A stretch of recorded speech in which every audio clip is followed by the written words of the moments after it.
There's about 1 million different fly lines on the market. You've got double tapers, you've got weight forward tapers, you've got triangle tapers, and then there's all the different coatings and the line weights. There's just so much information to sort through when it comes to fly lines that it's really tough to know how to pick the right one, especially for your specific fishing situation. What it boils down to, though, is understanding how the taper of a fly line is going to impact your fly rod's performance, which then impacts your ability to present the flies in the way that you want. So on today's show, I'm going to walk you through everything that you need to know in order to build the ultimate fly line setup for your fishing situation.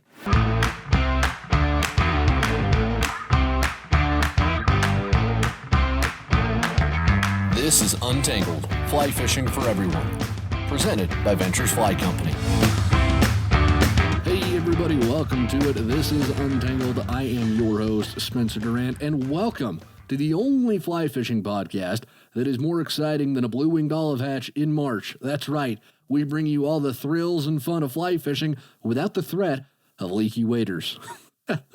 Oh, kidding around, of course, folks. Hey, appreciate y'all being here today. We've got a wonderful show put together just like we do every week. But before we get into the different topics that we're going to chat about, y'all might want to grab pen and paper because I got a really big announcement to make, and you are not going to want to forget this.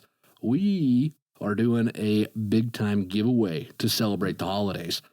So to celebrate the holidays this year, VFC is giving away 1,000 flies. That's right. You heard me correctly. We're giving away 1,000 flies. 5 lucky winners are going to win an ultimate collection from VFC, and our ultimate collection has 500 flies in it.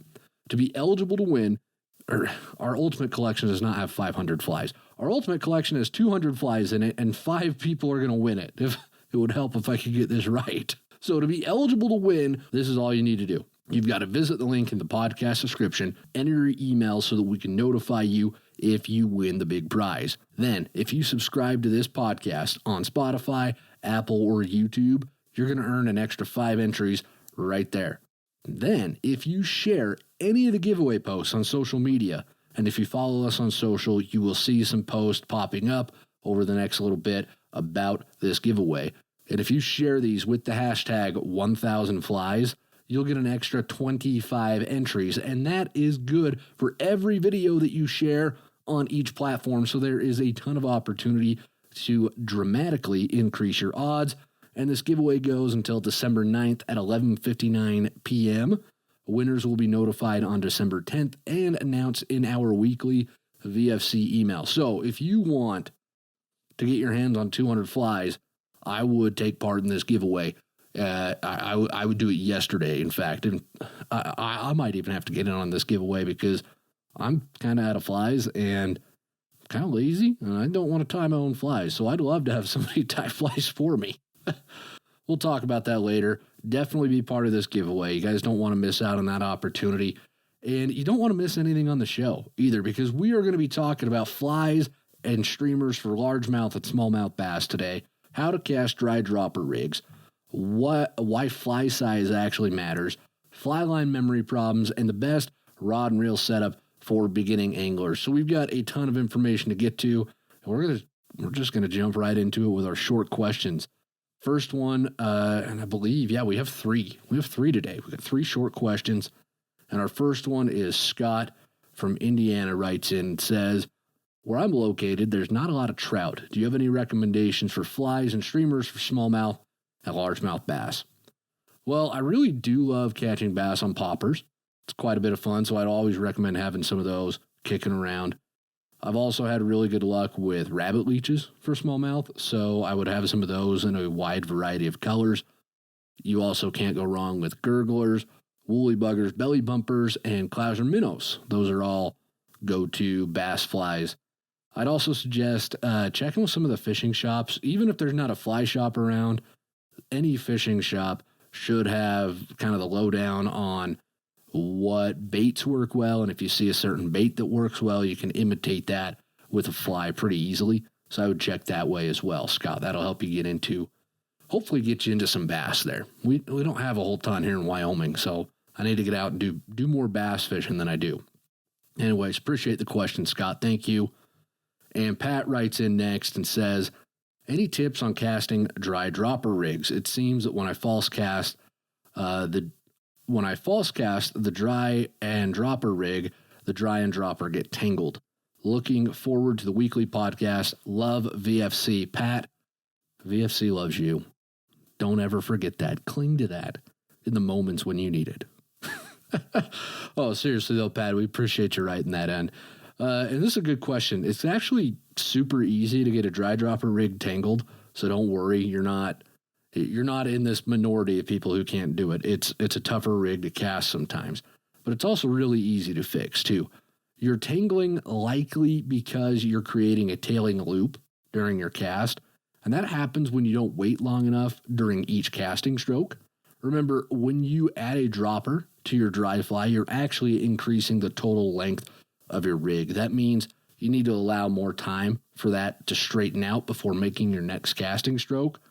Wait, seriously, just like a half beat longer on your cast, and I bet you will see those tangles decrease.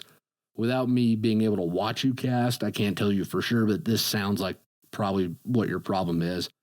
Also, I would highly recommend false cast as little as possible.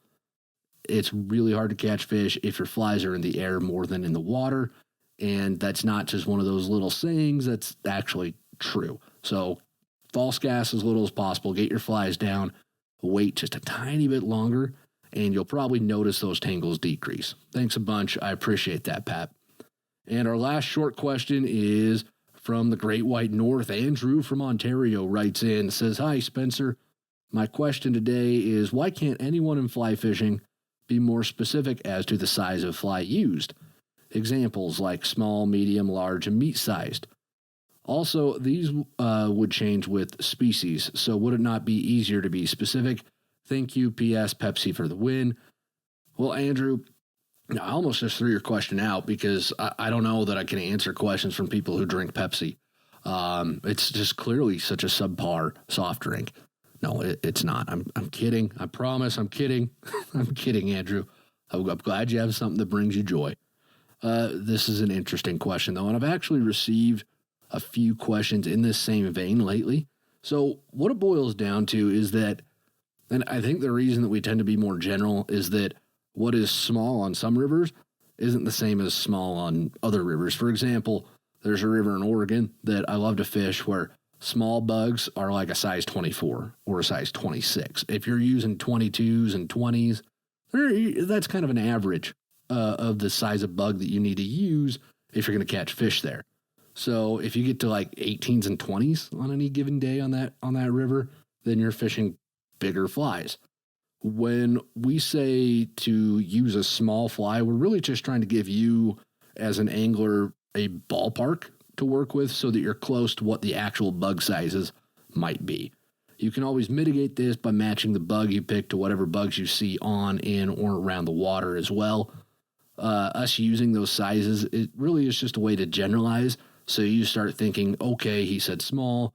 That probably means I need 18s and 20s instead of just saying, hey, tie on this blue-winged olive, and then you put on like a size 12 and wonder why you're not catching fish. So I think it was just something that it's a way for us to generalize, and that's my 2 cents on it, Andrew. But I appreciate you sending that question in. And with that, folks, get comfortable because we are going to jump into the main part of this week's show.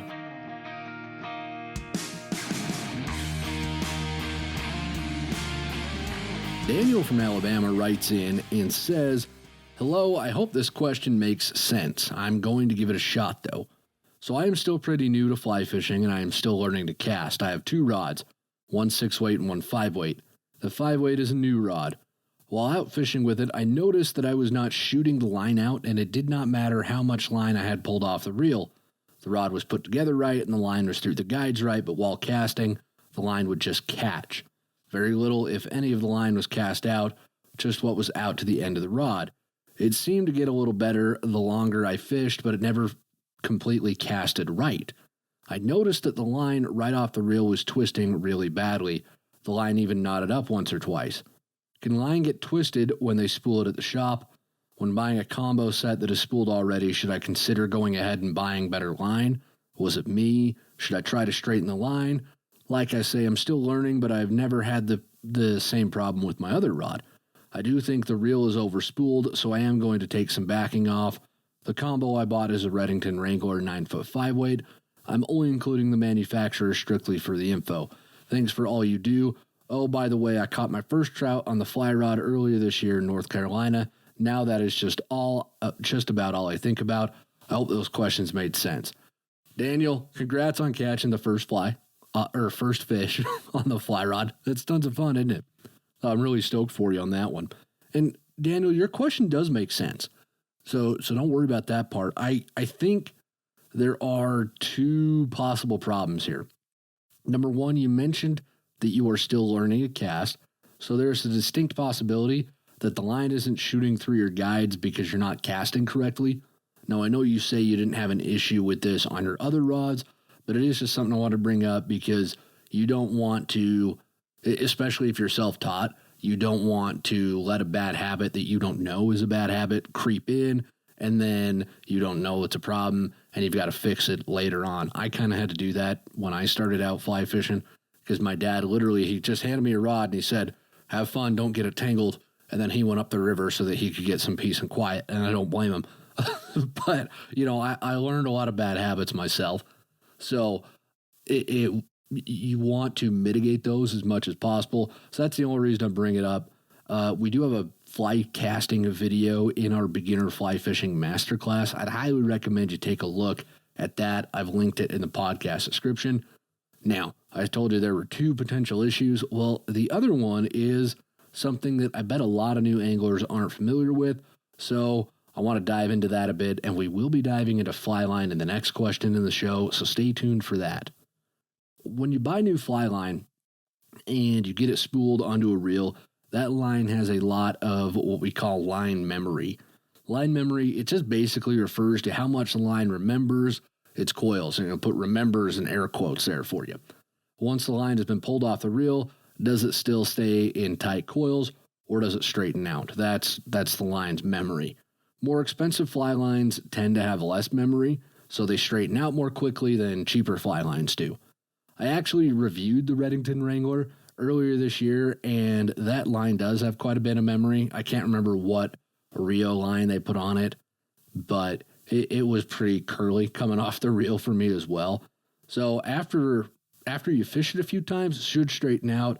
Mine straightened out just fine after a while using that same Wrangler setup. I reviewed it for mid-current a while ago. And especially the first 40 feet or so should straighten out, which is what you use the most when you're trout fishing anyways. So I'd give it a few times, see what happens. And then if it's still giving you grief or if it's just really tightly coiled, then I would suggest hold one end really tight in your fingers between like your thumb and your index finger, and then use your other hand to slowly pull it through those fingers. It's going to heat the line up a little bit, so don't go too fast or you're going to burn your fingers. And I've done that before, and it is no fun.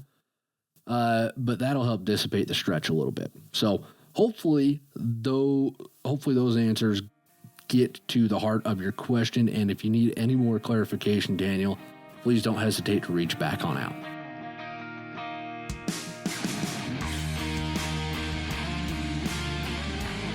This question comes to us. Tommy from North Carolina writes in and says, in episode 38, you spent a significant portion speaking to different rods for different scenarios.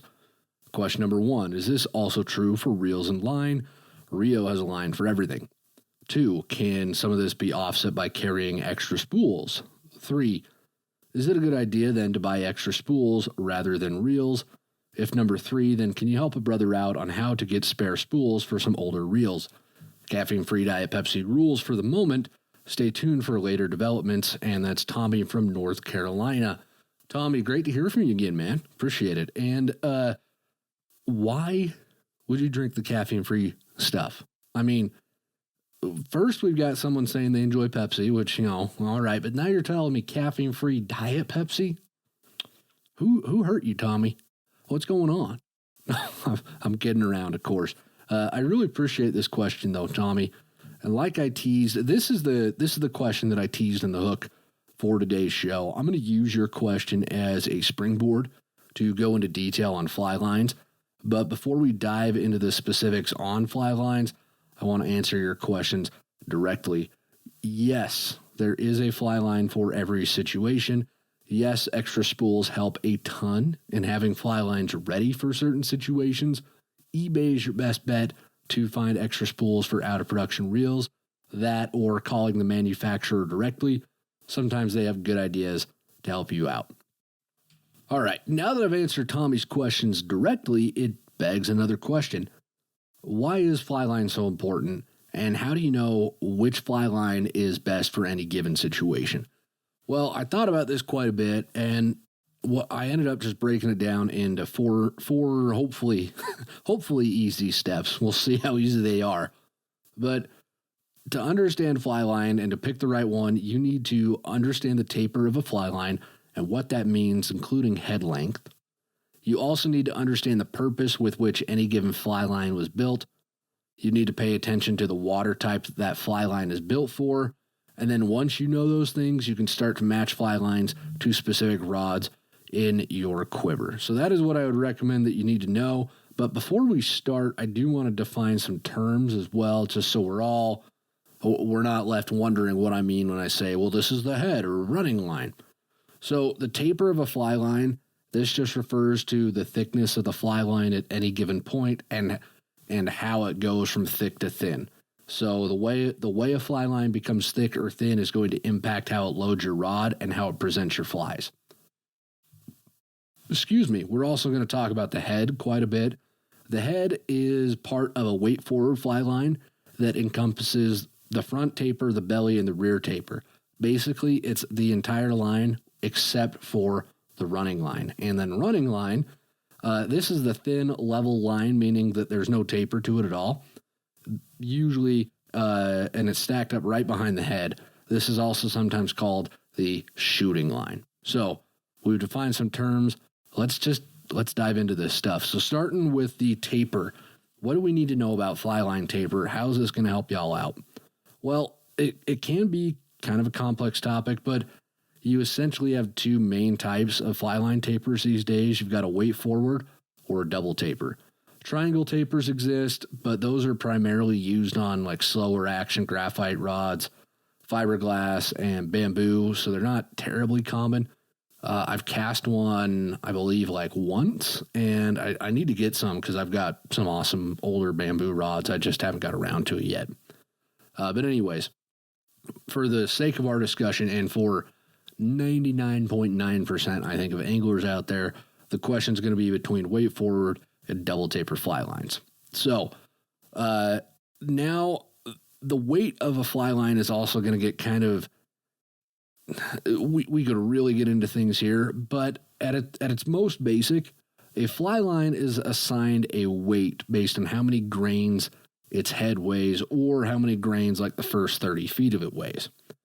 For 5-weight lines, anything from 134 to 146 grains is considered a 5-weight, with 140 grains being the target weight. The American Fly Fishing Trade Association, so AFTA, they have set these guidelines. So they've set a 5-weight fly line, the target weight is 140 grains. That's just what it is. However, some line manufacturers, they might make a fly line that weighs 150 grains, but they'll still label it as a 5-weight. That's why it kind of gets really confusing because we could say, oh, this is a 5-weight line, but it misses the AFTA target for the grain weights, which, again, we could really get into the weeds here and talk about that part. But the only real reason that we need to know about line weights is that some lines will be what we call a half size heavy. So a half size heavy 5-weight line would clock in right at around 150 or so grains. These half-weight heavy fly lines are getting more and more popular these days because they load the stiffer fly rods that we have now. They load those a lot more effectively than a true-to-weight line. So a true-to-weight line would be something that is exactly, for 5-weight, exactly 140 grains. For a 6-weight, exactly, I believe it's 160. So usually the box will either give you a grain weight or it will say right on the box, this fly line is a half size heavy, or this is a true to weight fly line. If not, the online listings for all the major line manufacturers will do that. So you can always find that information out there. You will almost always want to match the line weight on your rod to the line weight that you're buying. There are instances where you might want to underline or overline a rod, but I don't want to get into those today. We'll get into those on a later podcast episode. But for the purposes of today, if your rod says 5 weight, buy a 5 weight line for it. You might want to use a half weight heavy fly line though, if your 5 weight is stiffer, or a true to weight line if your rod is more of a medium fast action. I've been fishing our fly flinger quite a bit here at VFC, and the fly flinger is what I'd call more of a medium fast rod, and I've found that it casts really well with a true to weight line on it. It'll really bomb casts with a half size heavy line, but you lose a little bit of the delicacy in the presentation when you go to a half size heavy line instead of using a true to weight line. And I'll get into that more, but that's just one example of how you want to kind of match your fly line to your fly rod itself. And here at VFC, we're using true to weight lines on these rods. So, weight forward fly lines. Let's talk about this, because we've talked about taper, we've talked about grain weight. Now we need to talk about what, like weight forward actually means. So weight forward fly lines, they just have all the weight of that fly line pushed to the front, hence the name. The weight is all forward. The weight is contained within the head of the fly line. This is essentially all of the fly line that is not your thin running or shooting line like we talked about. Heads can be really, really short and heavy. The Orvis bank shot taper is a good example of that, and I'm sure we'll have that up on the screen here for you. I'm sure Devin or Alex will take care of that. So as you can see, this has a short, heavy head. It is built to throw very big flies. Then you look at something like the Scientific Angler's Infinity taper. You can see here that the head, which is the rear taper, the belly, and the front taper. So first off, the head's like 50 feet long, so it's a lot longer, and it's a lot more gradual. You see that as well. It's not that sharp, big change in thickness like the bank shot was. This is ideal for an all-around application, and it's pretty similar to the taper that comes on the fly line that we sell here at VFC. So generally, like I mentioned earlier, you want to match the taper of the fly line that you buy to your intended use. I'll give a few examples here in a minute, but just remember that the heavier and shorter that the head is, the better that head is going to be at loading or throwing big rigs. Think big streamers, even bigger dry flies, or big nymph rigs. The longer and more gradual a head is, the better that line will be at making delicate presentations, because you're not landing a giant chunk of weight next to your flies. It's all kind of unrolling. So if I'm going to be dry fly fishing primarily with a certain rig, then I'm going to want a longer gradual taper, because it's going to give me a much more delicate presentation than a very aggressive short head will. These weight forward tapers, the reason weight forward is so popular these days is they load our rods quickly, and you can carry a lot of line in the air with that weight forward taper. Generally, the longer that the head is, the easier that the line will be to mend and control as well. So that's kind of our weight forward stuff. And you might be asking, well, what about the double taper? I'm going to get into that. Hold on. I'll get into double taper in a minute. I'm going to go through more weight forward stuff. So we've understood taper, head length, line weight. Now we need to look at the purpose for which a fly line was built. Well, fly lines are built for a variety of purposes, as Tommy alluded to in his question. They could be designed for everything from chasing steelhead to throwing sand crabs at permit to, I've even seen panfish lines, so lines just for bluegill and sunfish and whatnot. Often, these tapers have been finely tuned to help you in certain fishing situations. So I have some creek-specific fly line that it has a slightly heavier head, so it'll load my rod at a shorter distance, but it's got a much longer front taper. And that way, even though the head's a little bit heavier, that longer front taper portion of it makes it land a little bit softly. So it's ideal for fishing small, tight water or really clear water where the fish are really known to be spooky. It's a wonderful fly line.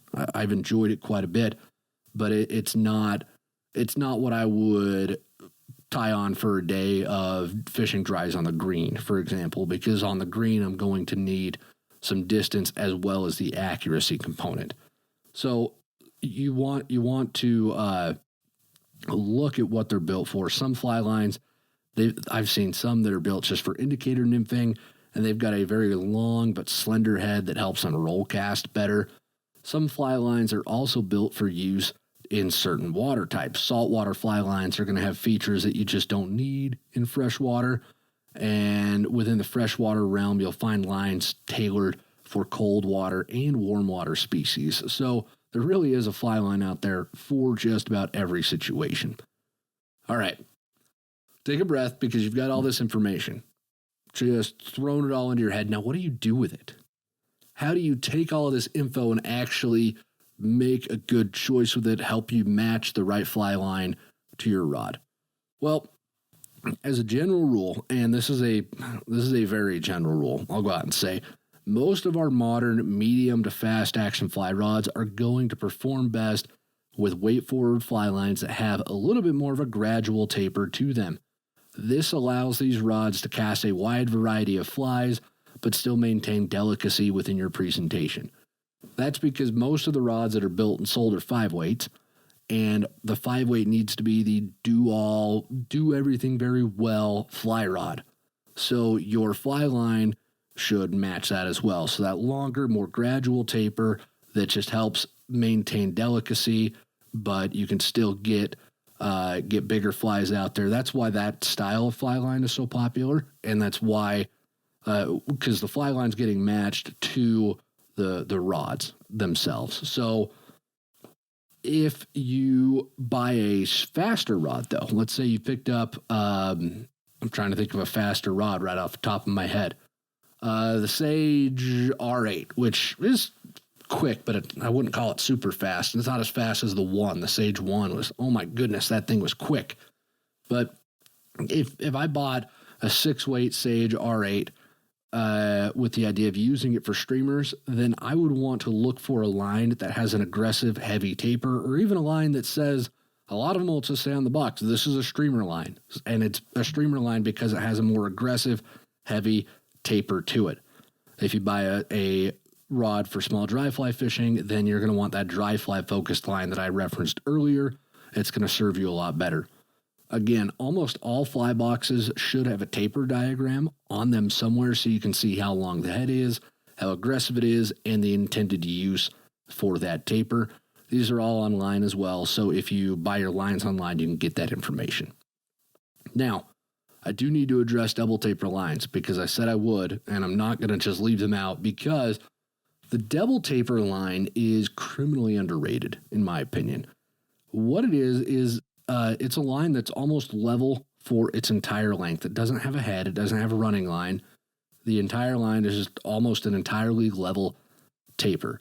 That means the double taper fly line is wonderfully easy to mend because when you're picking up a moving line that has mass to it, not just a bunch of heavy head, like a really heavy head with a bunch of running line, you can move that line a lot easier.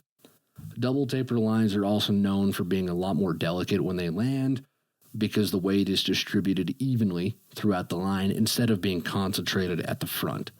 Double taper lines are great for dry flies and most small to medium-sized flies in general. They are a bit tougher to use when casting bigger flies, but I think, again, they're criminally underrated. I love the way double taper lines perform on my slower rods and even some medium rods. They coax almost a more relaxed action out of some rods. And I believe that gets us to the end of all that information. Like I said, I know that was a lot, so thank you for sticking with us, and hopefully that explains some more stuff about fly lines that y'all didn't know and helps you make a better choice when you've got to go out and buy your next fly line. And if you guys have any questions at all about fly lines, please don't hesitate. right on in, and I'm more than happy to clarify or answer some more questions as well.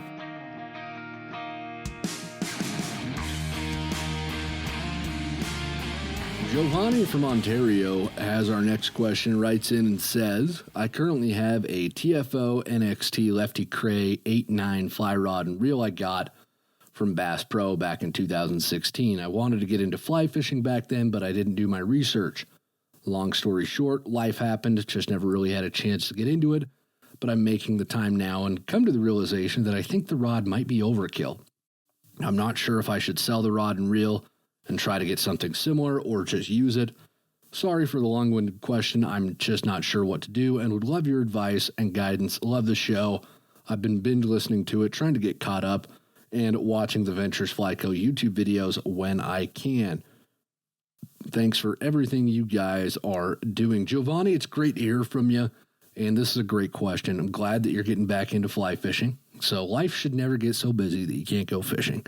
If that happens, then you're doing something wrong. And you can quote me on that. I want to use this to talk about the rod and reel setup for beginners that I would recommend and why it's what I recommend. The best rod and reel setup for beginners is a 9-foot 5-weight paired with some kind of a disc drag reel. If you're only ever going to fish for bass and you are never going to do anything else, then maybe bump that up to a 6-weight. If you are only ever going to fish tiny ponds for panfish, you could get away with a 9-foot 4-weight, but the vast majority, I'd say probably 95% of fly fishing for trout, smaller bass, and panfish can effectively be done with a 9-foot 5-weight fly rod. A 5-weight's going to handle smaller streamers. It's got small to large nymph rigs, a wide size of dry fly fishing. It's going to do all that without any major issues. In fact, I've got a trusty older 9-foot 5-weight that I've been fishing for, am I that old? Better part of a decade now. And I've used that thing to catch everything from 20-inch Dolly Varden on streamers in Alaska to throwing size 24 dries to sipping brown trout in Oregon. And then I've also tossed big stonefly nymphs during runoff on the Madison with this rod. It's not just the versatility of that rod itself, but the 5-weight rod in particular that is so versatile there. I've become partial to 6-weights lately because of the kind of fishing I do most often here in Wyoming, but a 5-weight served me very well for the vast majority of my fly fishing career, and it's going to do the same for you. So 9-foot 5-weight fly rod, some kind of disc drag reel, that's what you need to get started. That's going to make your life the easiest, and I think you're going to see a wider use case for that rod than you will if you buy like that 8-9 weight, for example. That's your ocean rod or your carp or pike rod sometimes. A 9 might be a little much for some carp. I don't know. I don't know. I don't know anybody who uses an 8 or a 9 weight consistently for carp. Most guys I know are throwing 6 and 7s for carps. But as an aside, though, our starter packs are back in stock, and they come with a really great rod and reel. So I'd highly recommend picking one of those up before we are out of stock. They make a great Christmas present, and they come with everything you need to start fishing immediately. So I would definitely take a look at those. There'll be a link in the podcast description. But thanks a bunch, Giovanni. Appreciate you. And everybody else, stick around because that is the end of the questions, but we do have the last part of the show coming up. It's going to be our Thought of the Week, so stick around for that.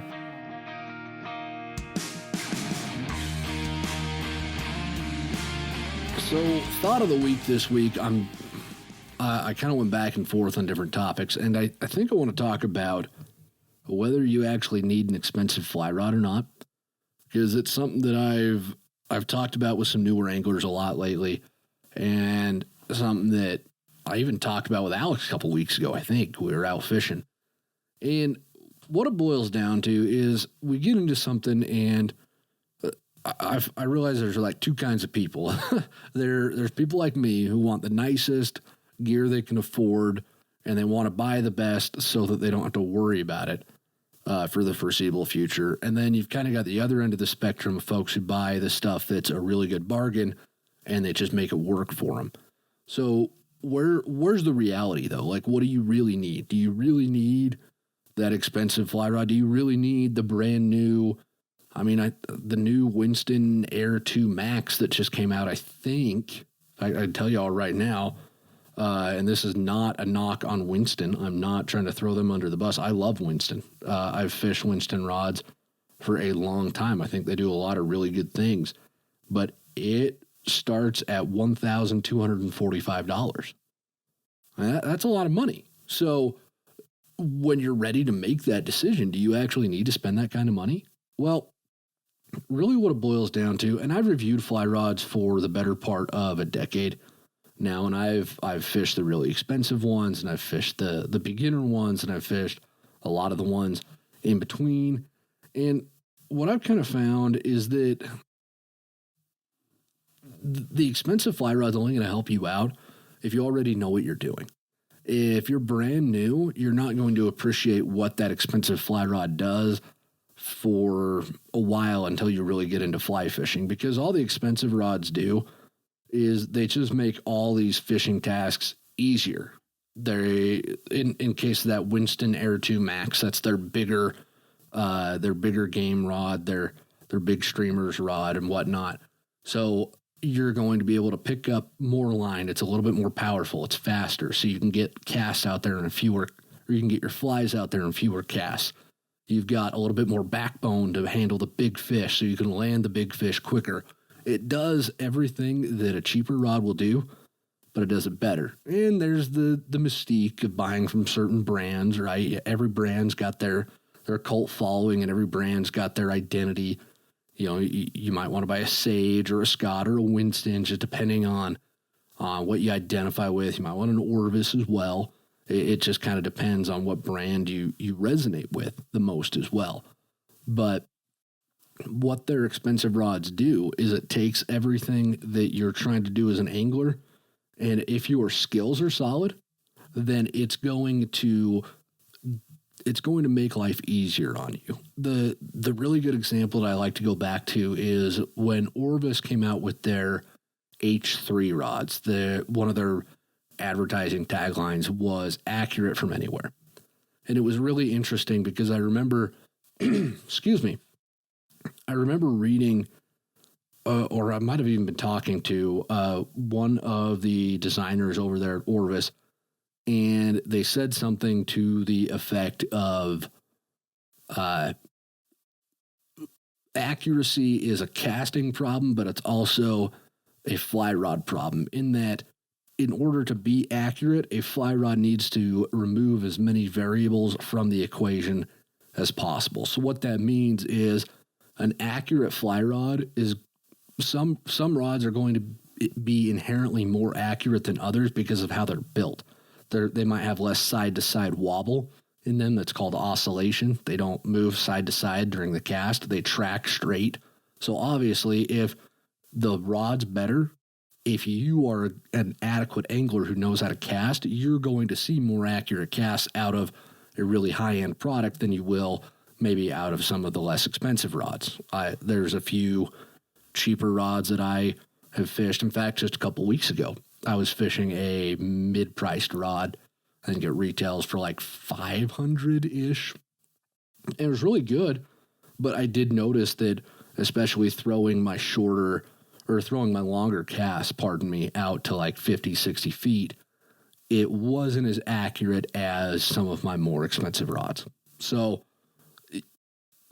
you do kind of make the trade-off in features and definitely in build quality. The more expensive rods are usually very pretty. They're really nice to look at. They kind of work as a little bit of a status symbol, but you trade off some of that stuff for affordability. But that's not to say that the cheaper rods aren't good. Our fly flinger is definitely a beginner level rod, but the fly flinger is, and I'm not just saying this, I said this long before I got with VFC.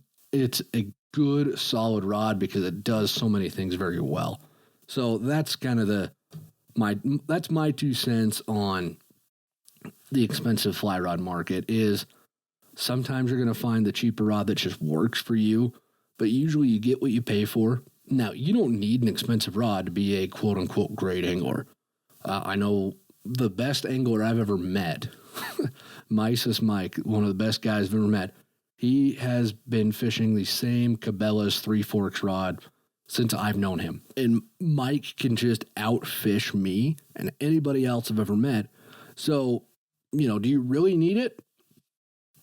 Probably not, to be completely honest. You probably don't need it, but they're very nice to have. So it's kind of like, I just bought a new truck.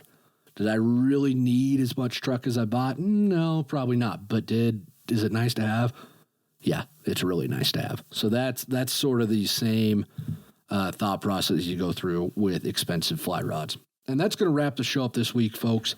I appreciate all y'all taking the time to listen. We really do appreciate it. It means a lot to us here at VFC. And please do not forget, we've got that 1,000 fly giveaway going on. So make sure you enter at the link in the podcast description so that we can get you one of those packs of 200 flies. 5 lucky winners are going to win a package of 200 flies. Life doesn't get better than that unless we just put the fish in the net for you. So definitely don't miss out on this opportunity. And please, if you haven't already, rate and subscribe to this show wherever you listen to it. That helps us out a ton. And make sure you're getting out there. It finally snowed here, so it's probably cold where you're at too. But get out on the water, have some fun. Until next week, tight lines, everybody.